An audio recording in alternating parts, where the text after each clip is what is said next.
Mas só para os irmãos lembrarem um pouquinho, nós vimos que o capítulo 12, versículo 1 ao 6, ele tem em resumo, ele trata daquilo que diz respeito a Deus, que protege a Cristo e a comunidade messiânica contra os danos satânicos. Nós vimos isso já uma parte. Deixa eu só fazer então a leitura do texto, para que a gente possa lembrar um pouquinho do que já foi dito. Viu-se grande sinal no céu, uma mulher vestida do sol com a lua debaixo dos pés e uma coroa de 12 estrelas na cabeça. A mulher estava grávida e gritava com dores de parto, sofrendo tormentos para dar à luz. Viu-se também outro sinal no céu, e eis um dragão grande, vermelho, com 7 cabeças e 10 chifres, e nas cabeças 7 diademas. A sua cauda arrastou a terça parte das estrelas do céu, as quais lançou para a terra, e o dragão se deteve diante da mulher, que estava para dar à luz, a fim de devorar o filho dela quando nascesse. Ela deu à luz um filho, homem, que há de governar todas as nações com cetro de ferro. E o filho da mulher foi arrebatado para junto de Deus e do seu trono. A mulher, porém, fugiu para o deserto, onde Deus lhe havia preparado um lugar para que nele a sustentem durante 1260 dias.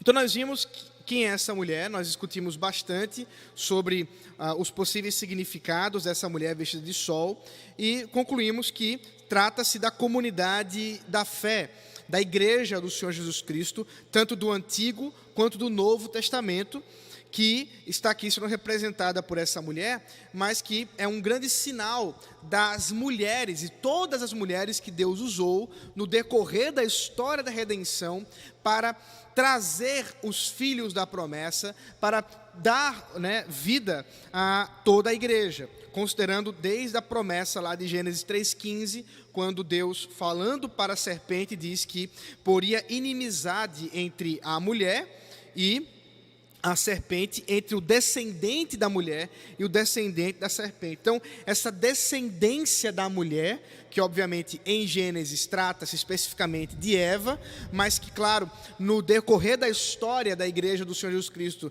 trata-se de todas as mulheres fiéis do Senhor Jesus Cristo, que ele usou como servas fiéis para dar origem ao povo de Deus. Afinal de contas, o povo de Deus é produto exatamente desse nascimento, dessa geração natural, e que em alguns momentos foi fruto de uma geração sobrenatural, como por exemplo o caso de Isaac, filho de Abraão e Sara, já envelhecidos, já não podendo ter filhos. Aprove ao Senhor usar do seu poder para que eles pudessem ter filhos, e assim Deus fez até Cristo, porque Cristo nós temos o maior de todos os milagres, que é a virgem que deu à luz.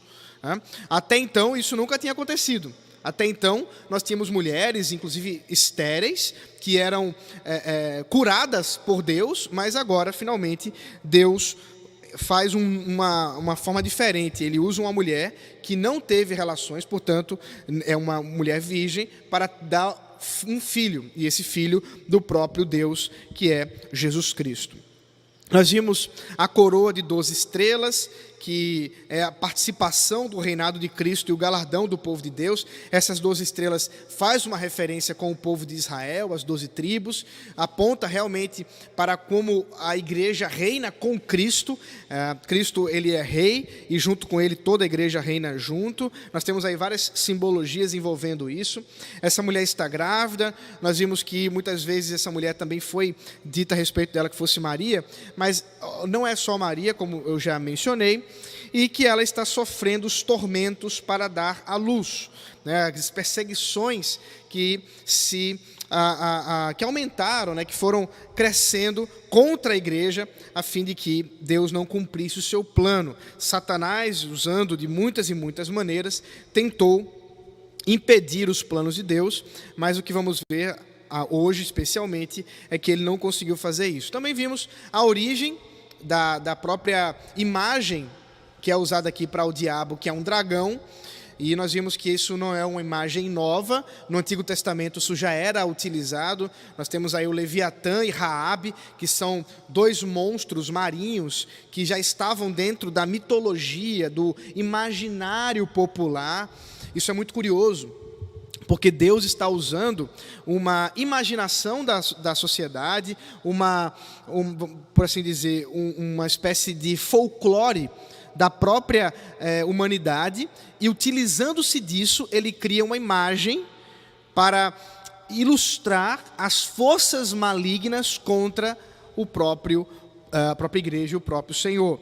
Isso é bem interessante, que mostra o uso que Deus faz da literatura humana. Até esses dias eu estive gravando uma entrevista com um amigo nosso que gosta muito de literatura e mencionamos essa questão. É muito curioso realmente como Deus faz uso dessa imagem, que não é uma imagem nascida, originária no povo de Israel. Leviatã e Raabe eram monstros marinhos do imaginário do Antigo Oriente Próximo, para dar um exemplo, é que nem o boitatá, a curupira, o saci-pererê, que são imaginários do nosso folclore brasileiro, africano, indígena, que mistura tudo isso aqui na nossa sociedade. Agora imagine que em Apocalipse, João tivesse visto aí o saci-pererê, ou a boitatá, e veio o boitatá, né, para tentar lutar contra a mulher e essa coisa toda. Seria curioso pensar isso, mas é uma forma que Deus utiliza muito própria, né, do próprio Senhor, de usar coisas do nosso dia a dia, da nossa vida, para ajudar a gente a entender as coisas espirituais, aquilo que acontece em um plano do qual nós não temos acesso, pelo menos não aos olhos nus. E o que acontece, portanto, é que, claro, esse dragão, esse monstro, ele é uma representação da força maligna dos povos que se levantam contra Deus e, especialmente, do próprio Satanás. Isso vai ser explicitamente dito nos versículos posteriores, quando diz que esse dragão é a serpente do Éden, é o mesmo, e obviamente é Satanás. E aí ele tem, portanto, 7 cabeças, 10 chifres, 7 diademas, tudo isso apontando essa autoridade, esse domínio, esse poder que esse dragão tem, né, na sociedade, no mundo, e ele utiliza esse poder, ele utiliza essa força militar, essa força política, para oprimir o povo de Deus. Então nós estamos falando realmente de perseguição contra a igreja, o que, claro, está sendo dito várias e várias vezes, de muitas formas, pelo apóstolo João nas suas visões, né? Deus está realmente dizendo, olha, tudo o que está acontecendo com você, igreja do Senhor Jesus Cristo, essas perseguições, o crescimento, né, da força do Império Romano contra a igreja, nada mais é do que algo que está no plano de Deus, está dentro da própria história que Deus está revelando a sua igreja, e nós precisamos ser lembrados disso e consolados também através de soberania. Mas agora vamos finalmente para o nosso tema de hoje, que continua o texto, eu vou ler agora, para a gente destrinchar algumas questões. Fique atento, veja que temos alguns textos aí para dar uma lida, vamos ter que montar um certo quebra-cabeça aqui, mas eu espero que a gente consiga entender bem o que o Senhor revelou à sua igreja. A sua cauda arrastou a terça parte das estrelas do céu, as quais lançou para a terra. E o dragão se deteve diante da mulher que estava para dar à luz, a fim de devorar o filho dela quando nascesse. Então observe, a mulher está ali com dores de parto, está prestes a dar à luz, ela está sofrendo, e esse dragão está oprimindo essa mulher, está diante dela, mas a cauda do dragão toca os céus e alcança as estrelas, derrubando uma terça parte dessas estrelas na terra. Então essa é a imagem que João está vendo. Mas o que isso significa? Bom, primeiramente, isso é uma clara alusão a Daniel, capítulo 12, verso 3. Abra comigo, por favor. É sempre importante a gente ter consciência de que João não está trazendo nada de novo. Desculpa, não é Daniel 12, não, Daniel 8. Daniel 8:10. João está vendo sempre coisas que fazem referência à própria vivência dele, em especial às profecias apocalípticas do Antigo Testamento e com certeza com mais detalhes de Daniel e Ezequiel. Veja o que diz Daniel 8, verso 10. Eu vou ler o 9 para a gente ter um pouco de contexto. De um deles saiu um chifre pequeno que se engrandeceu na direção do sul, do leste e da terra gloriosa.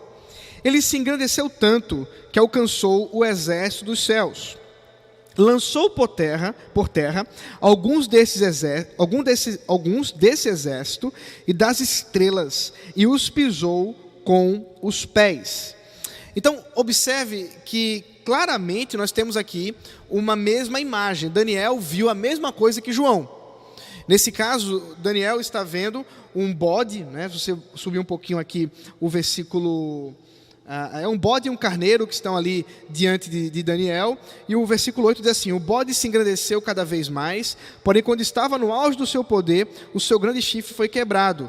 E em seu lugar saíram 4 chifres bem visíveis, que cresceram na direção dos 4 ventos do céu. De um deles saiu um chifre. Então você tem um animal, um bode, que está aparecendo, surgindo em visão para Daniel. E esse chifre, diferente do dragão, aqui é um chifre, ele cresce tanto que ele alcança os céus. Ele alcança o exército dos céus, aqui é uma expressão para as estrelas, e ele alcança de tal forma que ele derruba as estrelas, e ao derrubar as estrelas, o bode então pisa com os seus pés. Essa imagem muito, muito curiosa, a gente precisa entender, afinal de contas, do que se refere, né? O que essas estrelas aí estão se referindo. É por isso que a gente precisa ir para Daniel, capítulo 12, verso 3, que também trata de estrelas. Veja como elas são identificadas em Daniel 12, 3.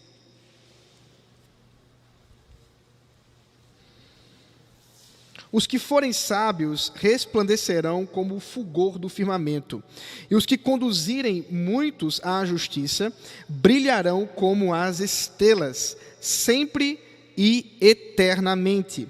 Então, você tem, no contexto aqui próximo das imagens que Daniel está vendo, uma associação entre estrelas e o próprio povo de Deus.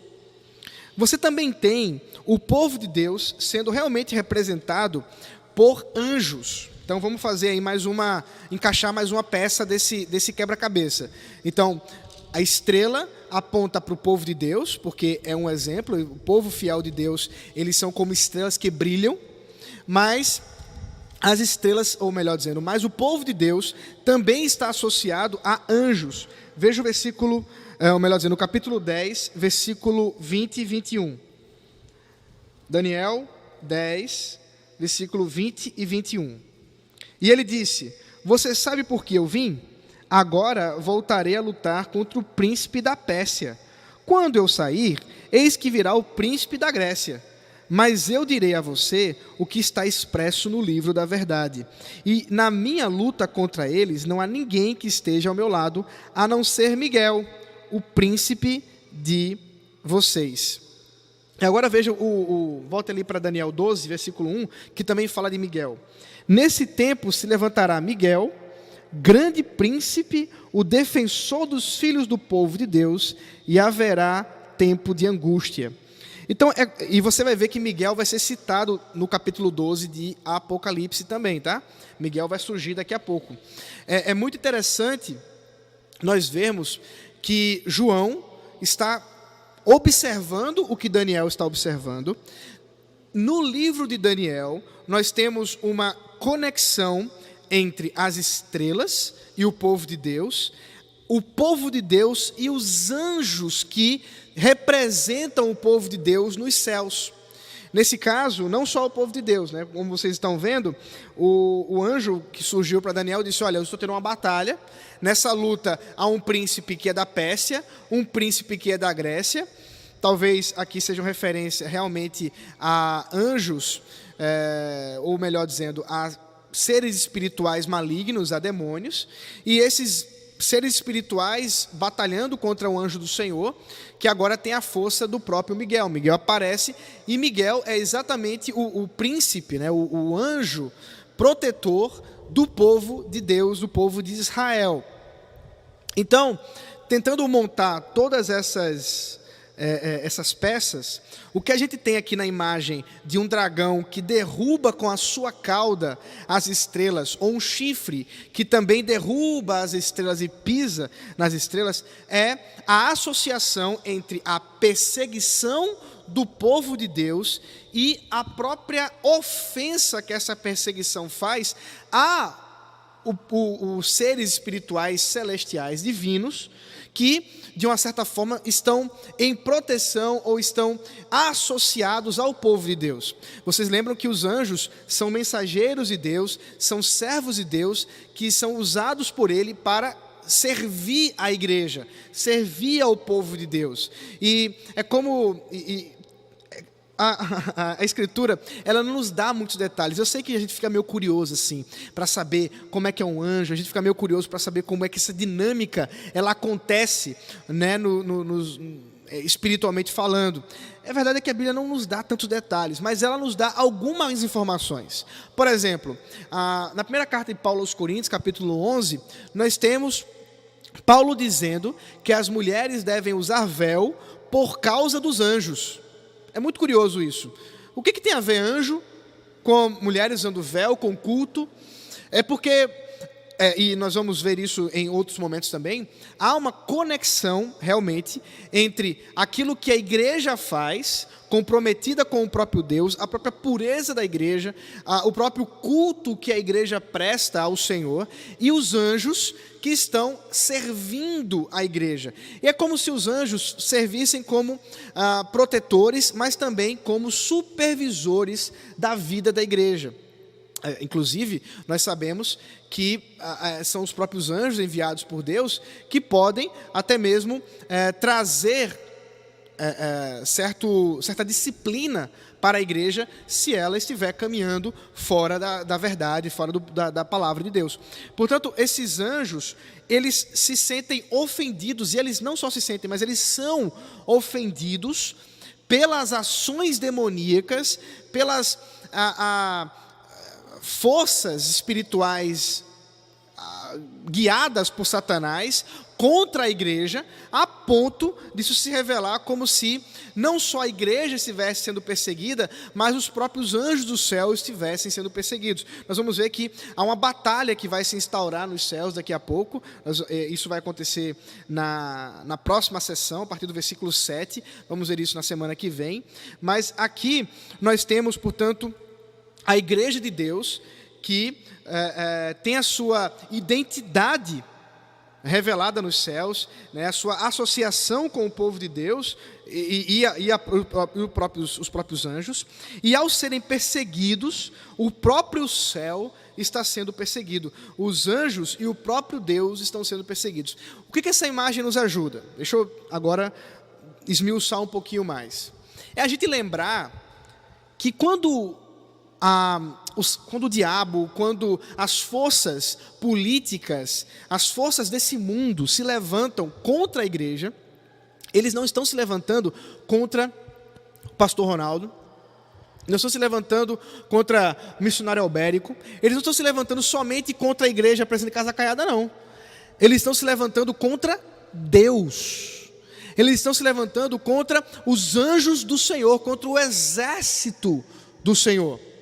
Essa consciência que conecta, né, que une a igreja, vamos dizer assim, a igreja, o povo de Deus, melhor dizendo, o povo de Deus humano e o povo de Deus angelical, essa conexão, ela nos ajuda a entender que nós não estamos sozinhos nessas ofensas. Nós não estamos sozinhos enquanto somos ofendidos. Nós não estamos sozinhos nessa batalha. E vamos ver que Deus não está calado, Deus não está quieto. Isso é uma verdade que deve nos consolar. Essa semana, o pastor Paul Washer, acho que alguns conhecem ele, fez um vídeo que foi amplamente divulgado, onde pedia oração por crianças cristãs, não querendo, ele não disse qual país. Alguns suspeitaram que se referia ao Mianmar, acho que é Mianmar, é um país de maioria budista, e tem os islâmicos ali também, e os cristãos realmente são perseguidos naquela região, e aparentemente, não há certeza sobre isso, uma perseguição contra a igreja, a ponto de crianças estarem sendo ameaçadas, talvez orfanatos, talvez crianças realmente, filhos, né, de crentes, ameaçados de violência, ameaçados de morte, e ele pediu oração, fez ali um clamor, sem dar detalhes sobre isso, mas o que consola o nosso coração quando a gente intercede diante de um fato como esse, onde nós estamos vendo que a igreja está sendo atacada, que pessoas tão indefesas quanto crianças estão sendo atacadas, é que esse ataque não é somente contra a igreja. E Deus está sendo ofendido e Ele não permanece quieto. Isso é uma coisa importante. Deus não fica em silêncio. Deus não fica quieto diante das perseguições terríveis que o povo de Deus passa. Não. Esse Deus maravilhoso, Ele vai revelar, né, o seu juízo, Ele vai revelar com dureza a resposta dele contra esses que se levantam contra a verdade de Deus e contra a igreja do Senhor. Portanto, essa cauda, que é um instrumento que o dragão usa, é uma representação dos inimigos de Deus. E aqui, no caso de Daniel, esse inimigo de Deus, esse chifre que se levantou contra a igreja, que se você observar, o versículo 11, eu li só o versículo 10, né? Capítulo 8, versículo 11, diz assim: ele se engrandeceu tanto que chegou a desafiar o príncipe desse exército, tirou dele o sacrifício diário e destruiu o lugar do seu santuário. Observe que há uma associação realmente com o culto ao Senhor, com o santuário de Deus. E nós temos uma coisa muito curiosa aqui, é que o primeiro cumprimento desse texto se dá no 2º século antes de Cristo, com Antíoco Epifânio. Eu já mencionei sobre esse governante, esse capitão, a palavra que eu queria, capitão do exército, que se levantou contra o povo de Deus, e a revolta, né, que é chamada Revolta dos Macabeus, que terminou exatamente com essa, ou melhor dizendo, que iniciou exatamente com essa a profanação do templo, que aconteceu quando Antíoco Epifânio, ele pega um porco e faz um sacrifício a Zeus dentro do santuário de Deus. Então os irmãos imaginam o tamanho da ofensa que isso foi. Portanto, esse Antíoco Epifânio, ele se torna como se fosse um exemplo, e para a igreja que já conhecia essa história, ele é um marco para a gente lembrar que Deus vê essas coisas e elas não passam neutras, não, elas não ficam sem que Deus derrame o seu juízo. Pelo contrário, o povo de Deus está sendo perseguido. Muitas outras perseguições aconteceram, além dessa, por exemplo, do Antíoco Epifânio. Nós temos o exemplo do massacre das crianças por Herodes. Eu estava falando de crianças agora. Temos o exemplo bíblico sobre isso, tanto lá com Moisés, como também com o próprio Senhor Jesus Cristo. Vocês lembram que quando Herodes descobriu que os magos do Oriente não haviam voltado para lhe dar a notícia sobre onde é que estava esse rei dos judeus, ele ficou tão irado que fez os cálculos de quantos anos teoricamente teria essa criança, e os especialistas, né, disseram a ele: olha, deve ter ali por volta dos 2 anos. E ele mandou matar todas as crianças do seu povo. Herodes era um rei judeu, do seu povo, que tivesse até 2 anos. E aí você tem a fuga de José e Maria para... Vocês lembram para onde eles foram? Para o deserto. Foram para o Egito, né? Então você tem o povo de Deus aqui representado por Maria e por José, fugindo dessa perseguição. E nós vamos ver daqui a pouco que isso está também na mente de João. Então, juntando todas essas peças, nós temos que o dragão que tenta destruir o povo de Deus, ele não só ataca o povo de Deus, ele ataca o próprio Deus, porque ele deseja, veja aí a continuação do texto, esse dragão se deteve de frente da mulher e o desejo dele é devorar o filho dela. Essa é a intenção do dragão. O dragão deseja destruir o Messias. Se você lembrar da tentação que Satanás promoveu contra Jesus Cristo, aquelas 3 tentações, você vai lembrar que Satanás realmente queria destituir a autoridade do Senhor Jesus Cristo, queria impedir que o Senhor Jesus Cristo cumprisse a sua tarefa como Messias, e ele assim o fez até usar o seu último instrumento, que foi Judas Iscariotes, que usado por Satanás, ele traiu a Jesus Cristo, vendeu Jesus e ele foi levado, portanto, agora pelos soldados para ser morto e executado. É muito interessante a ironia da história, porque enquanto o diabo tenta destruir o Messias, é exatamente dessa forma que o Messias vence. Isso é uma ironia que nós estamos vendo em todo o livro de Apocalipse, Desde o começo, quando nós temos o Cordeiro, que é digno de quebrar os 7 selos, porque ele foi morto e comprou para si um povo de todas as línguas, todas as nações e todos os lugares. Continuando o texto. Ela deu à luz um filho, homem, que há de governar todas as nações com cetro de ferro. E o filho da mulher foi arrebatado para junto de Deus e do seu trono. Então agora João vê um grande resumo da história de Jesus. É impressionante como algumas linhas resumem toda a história, desde a encarnação até a ascensão de Jesus Cristo. Porque é exatamente isso que você está vendo. Isso não é só nesse momento que João faz isso, ele faz pelo menos outras 2 vezes no seu evangelho. Só para você ter uma ideia, veja João capítulo 13, João 13, versículo 3.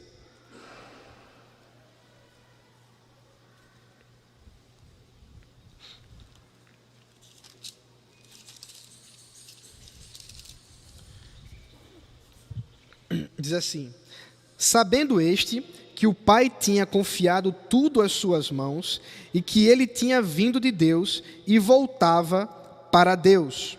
Então aqui ele se refere ao próprio diabo, a consciência, as informações que Satanás tem sobre a própria história de Jesus, e João chega a essa conclusão, que o diabo sabe que o Pai tinha confiado tudo nas mãos de Jesus e que ele tinha vindo de Deus e voltava para Deus. Isso é um resumo.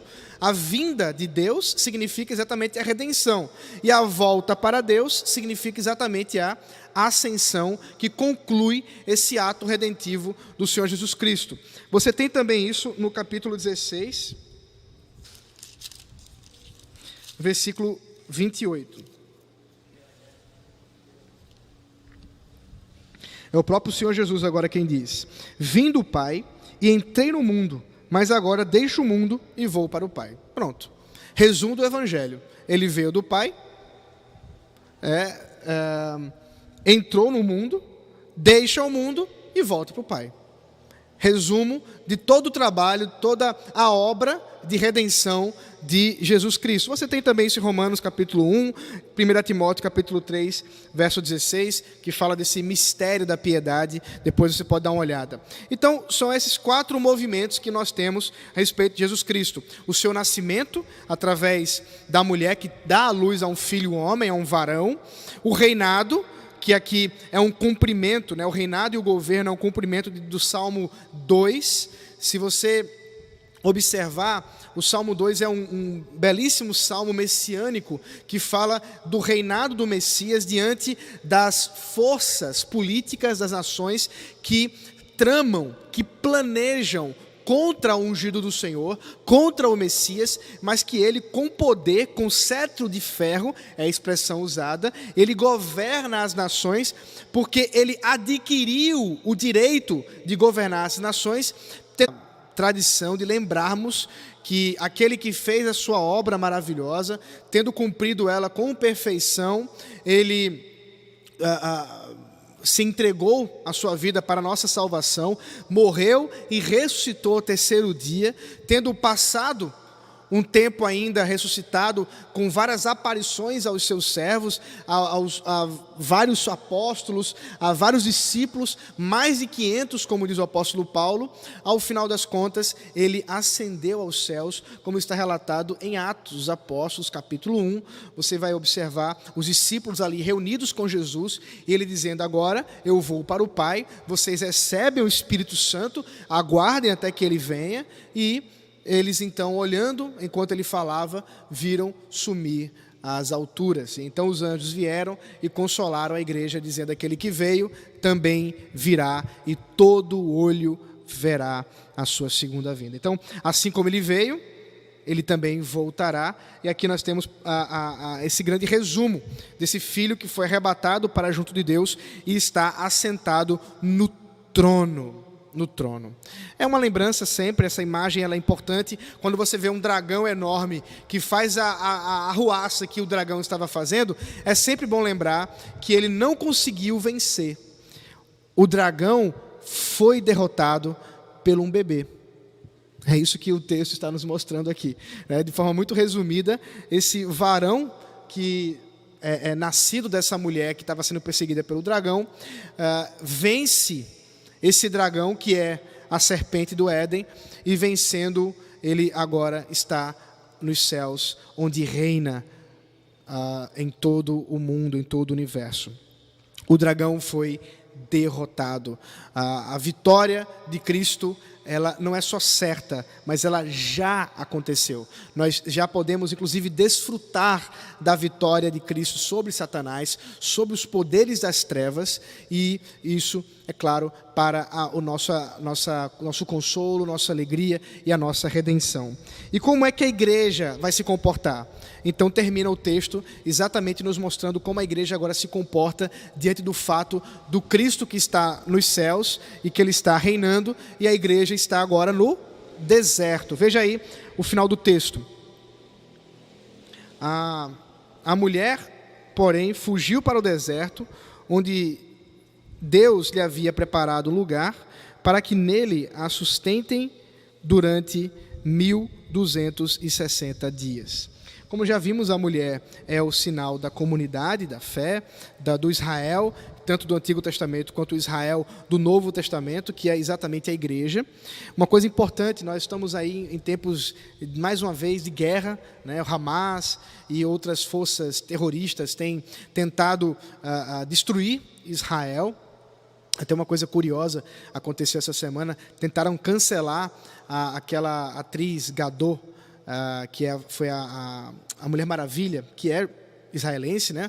Ela é de origem judia, ela é de Israel, e ela teria escrito, na verdade ela escreveu exatamente isso, que orava para que viesse paz para Israel e para todos os povos palestinos daquela região, orava para que pudessem todos viver em paz e que as guerras pudessem cessar, alguma coisa nesse sentido. Mas as pessoas ficaram bastante incomodadas com isso, porque aparentemente há algumas pessoas que acham um absurdo que um judeu não queira morrer pelo poder das forças terroristas do Hamas ou coisa do tipo.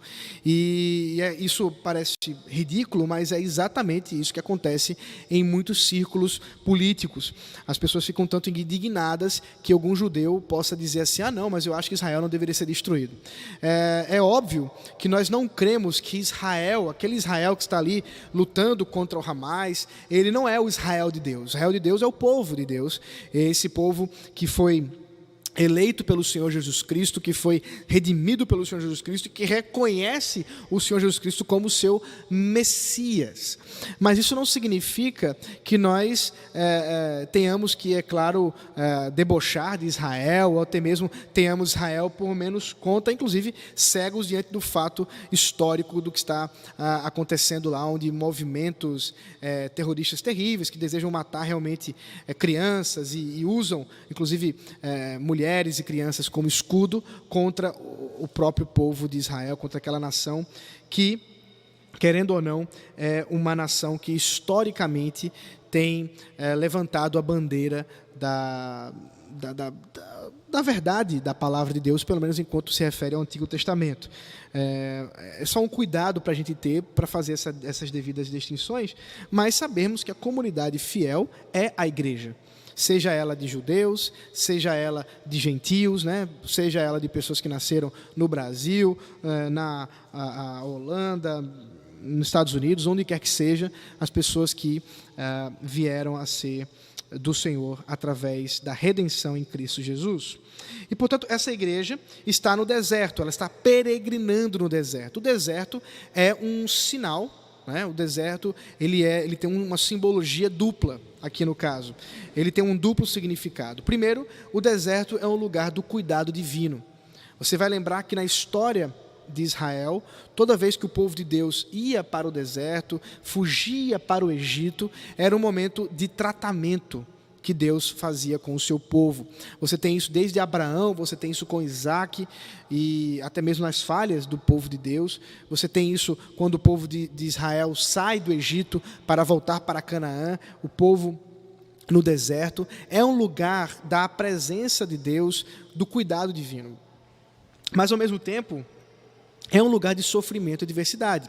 Afinal de contas, é um deserto.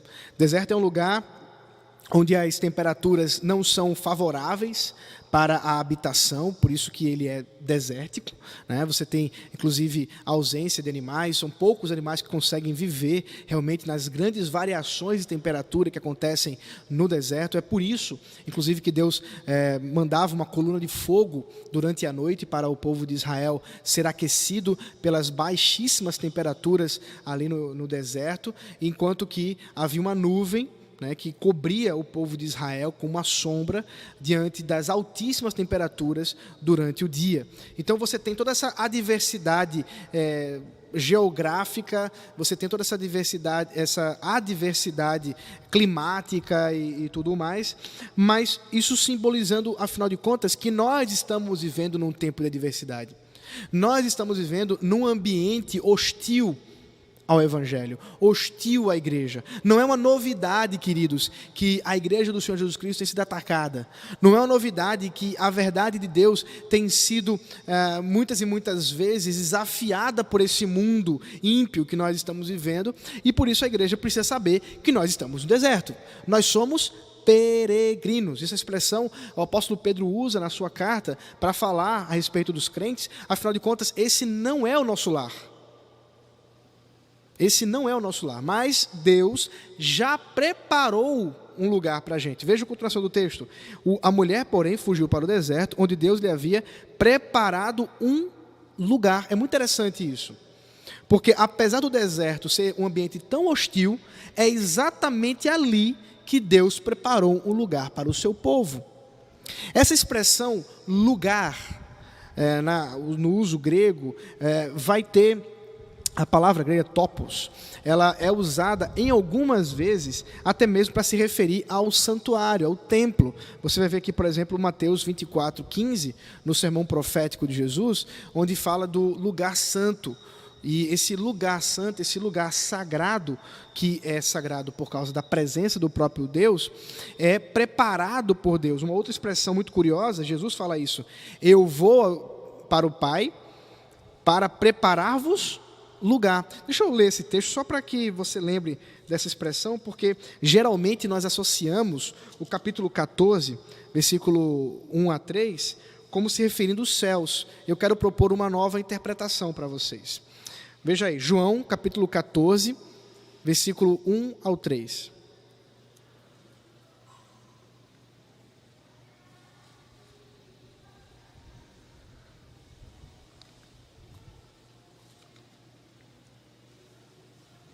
Que o coração de vocês não fique angustiado. Vocês creem em Deus, creiam também em mim. Na casa de meu pai há muitas moradas.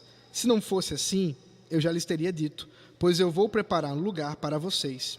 E quando eu for e preparar um lugar, voltarei e os receberei para mim mesmo, para que onde eu estou, vocês estejam também. E vocês conhecem o caminho para onde eu vou.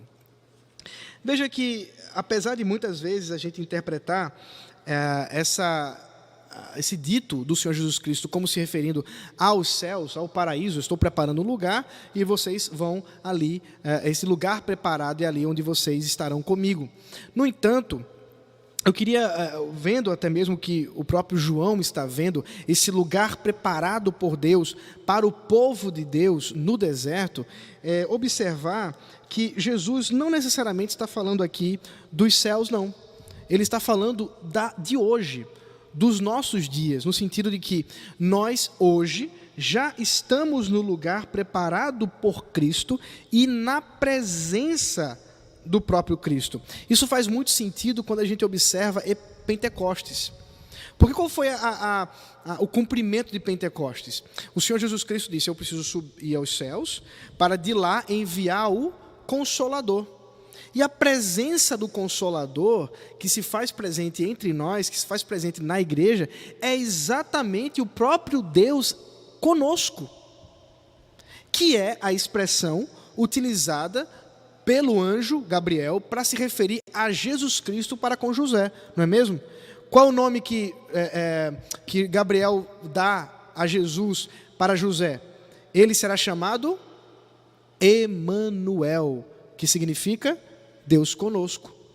Ora, o Senhor Jesus Cristo é o Deus conosco, e Ele envia o Espírito Santo, que é o Deus conosco, que é o próprio Espírito de Jesus em nós, que habita em nós. Então, o Senhor Jesus aqui, não necessariamente, é claro, eu não estou dizendo que não há um lugar preparado para o povo de Deus nos céus, tá, gente? Não é isso que eu estou dizendo. Mas eu estou querendo propor a vocês que o Senhor Jesus Cristo já tem um lugar preparado para nós agora. Onde você está agora.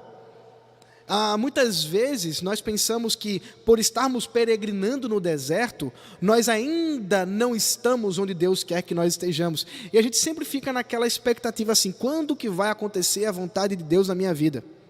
Quando que vai acontecer o momento em que eu finalmente poderei gozar da presença do Senhor? Quando que vai acontecer quando finalmente eu estarei com Cristo? Ou em Cristo? Mas, ao vermos a própria situação da mulher aqui, que é a igreja, nós podemos ter a certeza que no meio desse deserto da nossa vida, no meio desses sofrimentos e aflições da nossa existência, Deus já tem um lugar preparado para nós. E sabe qual é esse lugar? O deserto. É onde você está. Não precisa esperar acontecer alguma coisa, não precisa esperar um anjo aparecer dos céus, não precisa esperar uma voz do alto surgir para que você possa entender que o Senhor está com você. Jesus já prometeu isso, já cumpriu isso. A igreja agora que o Senhor Jesus já ascendeu aos céus, Ele já está no trono com o Senhor, ela tem o Espírito Santo e está lutando nesse deserto, diante das perseguições, diante das aflições, mas não está sozinha. Ela já está com o Senhor. Esse lugar preparado é o lugar da presença de Deus. Deus se faz presente com o seu povo. Essa consciência ela é muito importante para que a gente possa saber que Deus já está contigo, meu irmão. Deus já está contigo, minha irmã. No meio dessa luta que você está passando, no meio das aflições que você está vivenciando, nas muitas e muitas adversidades desse deserto que nós vivemos, Deus está conosco. É Cristo quem se faz presente entre nós. Ele se faz presente, e essa promessa é que Ele vai nos sustentar. Olha aí o final do texto. Qual é a finalidade dele estar conosco no deserto? Para sustentar a sua igreja durante 1260 dias, ou 3 anos e meio, que são essas formas de fala, né, de João, referindo-se ao tempo que compõe a morte e ressurreição de Jesus Cristo e a sua segunda e ascensão e a sua segunda vinda, tá?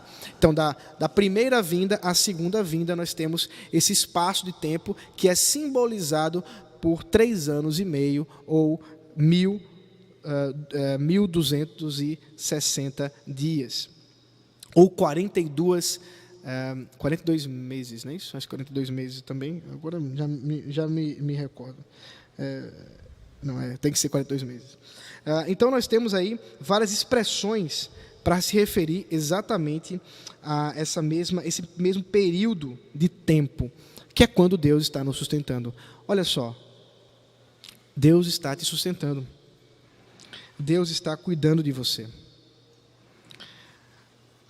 O consolo de ver um dragão que tenta vencer a igreja, um dragão tão poderoso que tem a sua cauda que toca os céus e que incomoda os próprios anjos, é saber que o Senhor Jesus Cristo venceu e que mesmo que nós estejamos no deserto e que mesmo que esse dragão atormente, nós vamos ver que esse dragão ainda tenta atormentar a igreja, ele não tem poder. Nós somos a igreja militante e triunfante do Senhor Jesus Cristo. Essa é a verdade a qual João vê e que nós podemos ver hoje também. Concluindo aqui nossa aula de hoje, nós temos a lembrança da relação entre Israel e a igreja. O Israel do Antigo Testamento é o Israel fiel do Senhor, porque ele é o povo de Deus, não só a nação, não só aqueles que eram circuncidados exteriormente, mas aqueles que eram circuncidados no coração. E o nosso consolo, nossa oração realmente é que Deus cada vez mais traga o seu povo para a sua igreja, aqueles que foram eleitos por Ele. Nós também temos que lembrar que as investidas de Satanás contra o povo de Deus e contra os planos de Deus são tentativas frustradas de tentar lutar contra o Deus do universo, o Rei do universo, aquele que governa todas as coisas. Mesmo a igreja vivendo o deserto, ela está vivendo no Senhor. Ela está vivenciando a vontade de Deus e deve, assim, portanto, se alegrar em meio às muitas lutas que tem vivido. E, por fim, sabermos que Cristo habita em nós. Cristo habita na igreja. Isso tem sido uma ênfase, muito grande nos nossas conversas aqui, tanto aqui em Apocalipse, quanto em outros textos da palavra do Senhor. Acho que isso é uma lembrança boa que precisamos ter. Deus tem conduzido dessa forma, que precisamos sempre lembrar. Deus habita no meio do seu povo. Deus está diante de nós. Nós estamos diante de Deus. Deus se faz presente com o seu povo. Que possamos ter o consolo do Senhor nesse momento, por conta dessas verdades da sua palavra. Perguntas? Temos alguma pergunta? Se houver, você pode levantar o de suas mãos e... Não sei nem se tem microfone. Não tem, mas aqui tem uma pergunta. Tem um microfone aqui para ajudar. Eu estou pedindo um microfone. Você está me ouvindo? Mas tem pergunta aqui.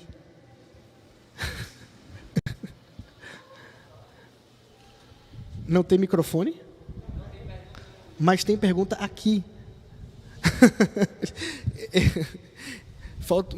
Pega esse aqui.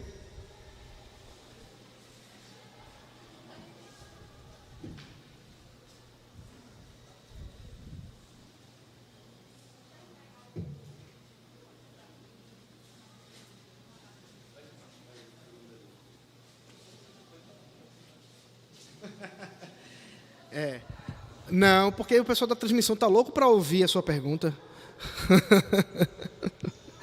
Me ajude, porque eu não preciso repetir o que você vai dizer. Você pergunta aqui. Tem que passar vergonha. Isso faz parte do pacote. Uma pergunta e uma vergonha. Diga aí. Pode falar. Pronto, faça aí. Porque está bem alto ali. Está me ouvindo? Bem pouquinho. Se puder aumentar o microfone aqui dela. Não sei Oi. Quem Oi. Tá... Oi.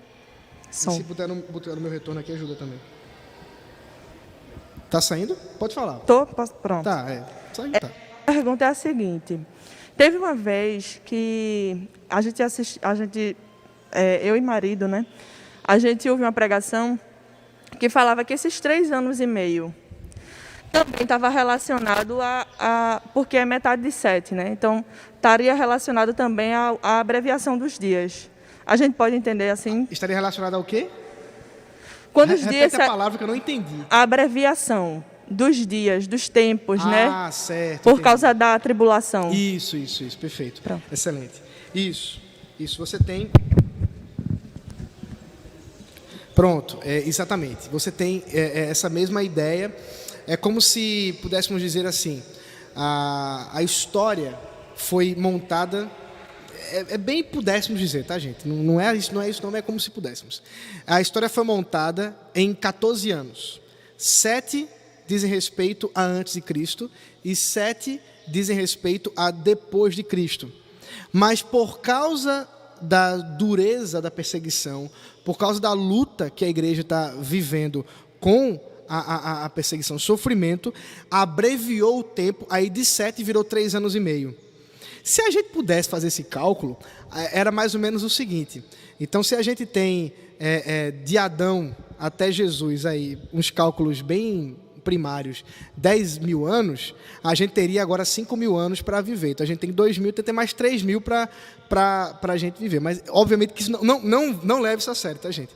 Isso aí é só um cálculozinho de padaria que só fica na padaria mesmo, para comprar pão.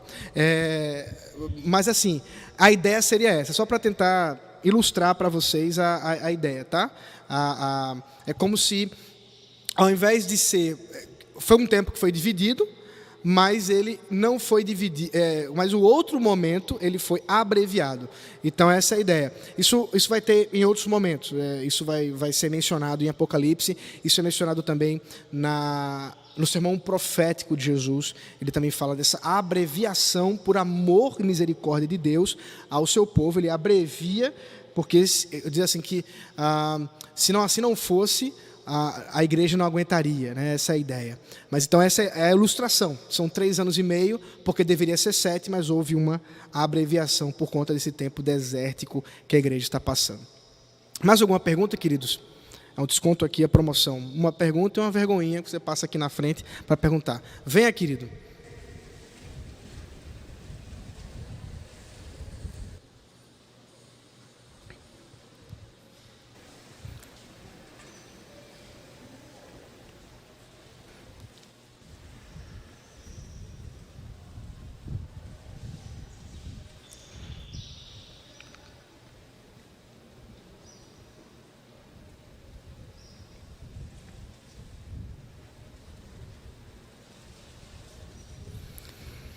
Pode falar.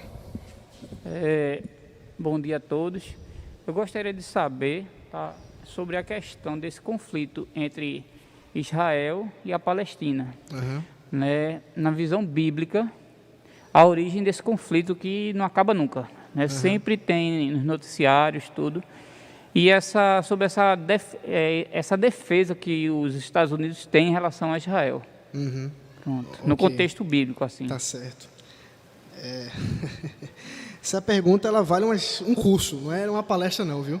Eu vou só para não fugir da raia, eu vou falar alguma coisa, mas na verdade ela é uma pergunta muito difícil, tem muita história envolvida. Primeiro lembrar o seguinte, eu vou contar um pouquinho da história do islamismo para vocês, não sei quantos sabem disso, mas o islamismo ele é uma heresia cristã.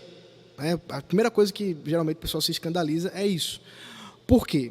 Porque a gente chama de uma heresia cristã, uma seita, até mesmo poderia dizer que é uma seita cristã. Porque quando Maomé, tendo visitado Jerusalém, tendo visitado ali exatamente as religiões, tanto judaicas quanto o cristianismo, ele realmente conheceu, teve acesso ao Novo Testamento, teve acesso às igrejas cristãs, e ele sai de lá com uma convicção própria, e por influência, inclusive, de uma das heresias que a igreja teve que combater, que é a ideia de que Jesus não é Deus, né? Essa heresia que foi defendida por alguns pastores da época, alguns bispos, aí eu estou falando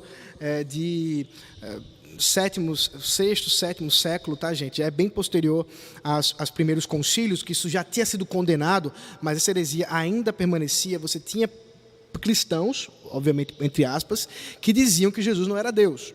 E Maomé recebeu influência dessa visão e ele volta, portanto, ali para aquela região da Palestina, onde havia um amontoado de idolatria de vários deuses. Ele volta para lá, ele faz um acordo com os povos dali, depois ele quebra esse acordo, sai matando todo mundo. É uma matança, uma guerra terrível que eles colocam. Mas quando você vai consultar o Corão, melhor dizendo, você tem uma teologia sobre Jesus. Na teologia de Maomé, né, islâmica, a primeira coisa que eles querem colocar é que esse grupo, né, os muçulmanos da Arábia e tudo mais, eles são fruto da linhagem de Ismael. A primeira coisa que é dita. Há provas disso? Não. Você não tem nada assim que realmente ateste isso com tanta validade que possa se dizer. Isso é um pressuposto, uma hipótese de Maomé. A segunda coisa é que Maomé diz que Jesus não é Deus, mas foi apenas um dos profetas que Deus levantou, assim como Deus havia levantado ele, Maomé, para ser um profeta de Alá. E a partir disso, portanto, a partir dessa, toda essa teologia cristã, por assim dizer, porque é a respeito de Cristo, obviamente é uma heresia, né? Ele está se levantando contra a verdade de Deus, desenvolveu-se toda uma teologia muçulmana, que aí tem várias outras consequências, várias outras saídas, e historicamente, aí a gente vai pulando muitos séculos, você tem e aí hoje eu estou pulando as cruzadas, estou pulando muita coisa mesmo, tá, gente? Porque essa história ela não começa de hoje, são séculos de história, de influência, inclusive grega. Os maiores filósofos medievais da Grécia, ou melhor dizendo, da filosofia grega, eram muçulmanos. Você tem Averroes, Avicena, que era inclusive quem traduziu, só para vocês terem uma ideia da coisa, da dimensão, para quem traduziu os escritos de Aristóteles para o latim, que depois foi lido por Tomás de Aquino. Tomás de Aquino não lia grego. Então, ele vai ler as traduções dos muçulmanos sobre a filosofia grega. Então, daí você entende toda uma influência de uma sociedade que está fervilhando com muitas ideias.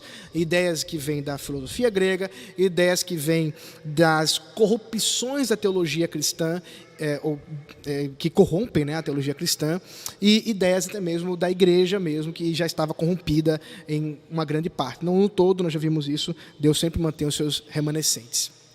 E aí nós temos os nossos tempos mais atuais, quando isso se tornou ainda mais forte com a presença dos judeus naquela região da Palestina, por conta de uma influência muito grande cristã, e especialmente dispensacionalista. Veja que eu estou trazendo muitos conceitos aqui dos quais eu não posso explicar. Mas você tem ali em 1948 o Estado de Israel, que é formado por meio ali da própria ação da ONU, da Inglaterra, Estados Unidos, e desde então eles protegem o povo. Tem um movimento sionista, enfim, gente, é uma situação muito complexa, mas aí você tem toda essa parte histórica. O que a Bíblia tem a dizer sobre isso? Muito pouco. Muito pouco, porque nós não temos uma relação direta entre as histórias que eu estou contando para vocês e a revelação bíblica. Mas o que a gente pode dizer é que nada disso sai do que Deus havia planejado, dos seus planos soberanos, e especialmente com respeito à igreja sendo perseguida. Seja ela perseguida em Jerusalém, seja ela perseguida na Arábia Saudita, seja ela perseguida em qualquer outro governo muçulmano, ali no norte da África, que é uma região extremamente forte com os islâmicos. Enfim, queridos, tudo isso está envolvido numa grande panela de pressão. A nossa esperança não é que haja paz naquele Israel, mas que haja paz no Israel de Deus, que está reunido em todos os lugares do mundo. Essa é a nossa oração. Eu estou, é claro, dando a minha visão, que aí envolve uma série de pressupostos teológicos e escatológicos, mas eu acho que dá para a gente ter uma ideia um pouquinho. Eu tentei responder, Tiago, mas não é fácil, bicho. Você está fazendo pergunta difícil, suei a camisa aqui, mas eu espero que os irmãos não tenham saído mais confusos do que com a pergunta que você me fez. Tá bom, queridos, eu acho que não temos mais perguntas, e se tiver, guarde para você. Mas é brincadeira. Se você tiver alguma pergunta, você pode, é claro, mandar para mim, mas eu vou orar agora para a gente encerrar já pelo avançado da hora, tá bom? Vamos orar. Obrigado, Senhor, pelo tempo que o Senhor nos concede. Nós te louvamos, Pai, pela tua graça e misericórdia que nos alcançou e que nos faz ser igreja, e pelo deserto que vivemos nesse mundo tenebroso, sabendo que é o lugar que o Senhor preparou para nós, aguardando a volta do teu Filho Jesus Cristo. Que a tua graça e misericórdia continue guiando nossos passos e nos dando, Senhor, descanso hoje, no teu dia e nessa semana também, Senhor, com a consciência de servir a Ti acima de todas as coisas. Esse é o nosso desejo, em nome de Jesus Cristo. Amém.